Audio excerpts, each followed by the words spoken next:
Mhm.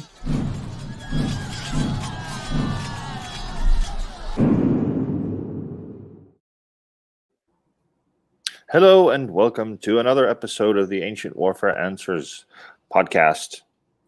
I'm Jasper Oorthuis. I'm the editor of Ancient Warfare magazine, and with me is Murray Dahm. He's the assistant editor. And today we are going to talk about Roman wedges, specifically, I think, infantry wedges. But before we do, I just wanted to mention that you can support this show on Patreon, and that allows you to watch the recordings live once a month.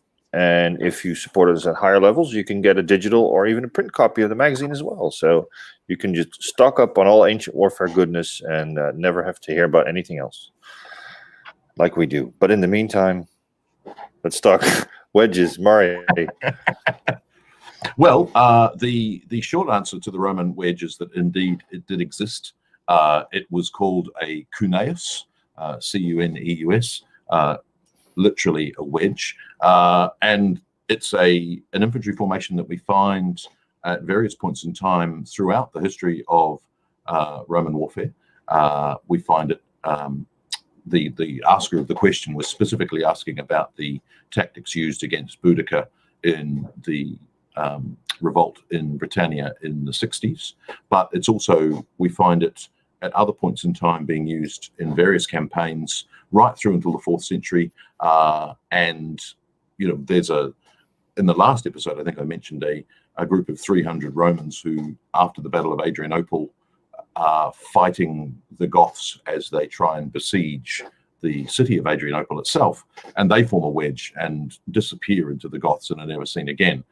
So it's a wedge last stand, just to segue between our topics. So these are, you know, and it's an interesting one because when it's mentioned by Ammianus and by several other authors, they simply say cuneus, and that's all. They don't gloss it. They don't explain what that means. We're meant to understand what the advantages of a wedge were. There are earlier examples of wedges as a cavalry formation. I think, according to the Tactica, it's Philip II of Macedon who introduces the cavalry wedge. Again, it's a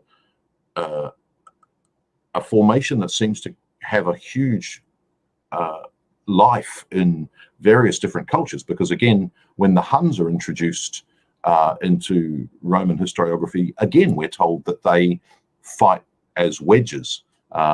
So it seems to be a way of disrupting a shield wall and disrupting a battle line, that was something that various different cultures adopted as a way of fighting different enemies and different kinds of enemy. So, and I mean, you know, even into medieval warfare, you find in the Vikings and in the Anglo-Saxon period, you have the swine's tooth wedge formation in the same way. So, you know, the interesting thing there, of course, is that the front of your wedge is only going to have one or two men, and then as the ranks behind them back up, there's more men behind, so say 2, then 4, then 6, then 8. We're not given any of those kinds of definitions as to how you make a wedge. And interestingly, when you compare it to, you know, another ubiquitous formation like the testudo, we're given a great deal of description for how a testudo was formed by Cassius Dio when he's talking about Mark Antony's Parthian campaign. And then again, the next best description we have is, again, Ammianus Marcellinus talking about the formation of a testudo. They actually tell us how you make one. And of course, we've got depictions of the testudo on Trajan's column as well. So we see how it's made. With the wedge, we're not told how you make a wedge or how you form a wedge or even the command you're given. Presumably, it would be something very exciting like make wedge, which I don't. Of course, that goes for all commands. I mean, exactly. Well, we don't have it. The few commands that we do have from the Tactica basically tell us exactly that. You know, countermarch to the right. The command is countermarch to the right, which is you know, very straightforward. But it's one of those great things about we can't guess if we don't know, but when we do know, we can go, well, it is as logical and as commonsensical as we thought. So it's an interesting one because the wedge is used, such as in the Boudica example and also in the late Roman example. It's not used on a enemy shield wall. It's used when your enemy generally is running at you as an ill-disciplined mass. And so therefore it's a way of breaking it apart and presumably penetrating it and getting through the formation and disrupting it to the sense that you can either break that formation apart and deal with it piecemeal, or break through it and pass on through. So it's an interesting thing because it's not something that seems to be designed to go against a shield wall or a pike block. And therefore, there do seem to be some kind of ideas around using it against particular kinds of enemies where it will be useful, as opposed to a formation that you would sort of use as a standard maneuver. And that makes it a really interesting idea within the sort of tactical thinking of a commander. We would normally think, that fighting by cohort or earlier fighting by maniple, that's just what you do. But it seems to be that there are other nuanced ways of forming your men and making them fight different kinds of enemies in different kinds of ways. Which again comes back. Can see. I think you can see that. Sorry, you can see the Cuneus would fit with the Roman mentality of fighting, where you're supposed to be showing your first.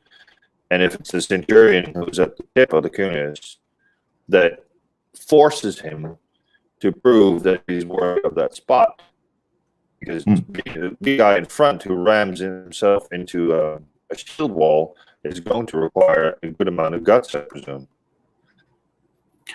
Exactly. I think there is that idea that you've still got that first among equals, healthy competition, and we've got with the Roman honors system with the coronas and the various filera that if you're the first one on the wall, you get rewarded, and all of these other ways of being rewarded for your valor. And I think that the position at the front of a wedge would be exactly that. But it's an interesting nuanced approach, and I think it implies the flexibility of the Roman legionary that we tend to forget about. We tend to think of them as becoming a very rigid formation, whereas I think the reality of Roman fighting styles and all the different enemies that they continuously fight on the borders of the empire maintain a flexibility in fighting style for a lot longer than in other civilizations. And I think that we've spoken in the past about the phalanx of the Hellenistic kingdoms becomes bogged down and it basically stagnates. And therefore, when they meet the legion, which is a much more flexible system, it can defeat the phalanx because it's trying to think of a way to defeat the phalanx, whereas phalanx versus phalanx was just get a bigger phalanx.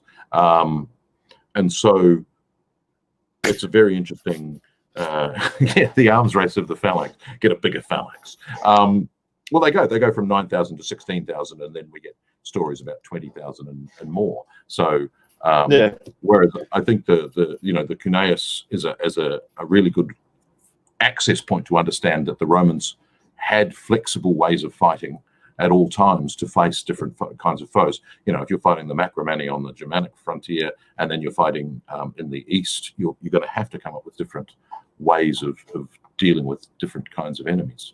So I think the Cuneus, the wedge, is sort of the perfect example of the flexibility of the Roman fighting style.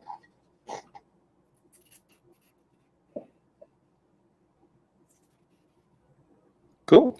Thank you.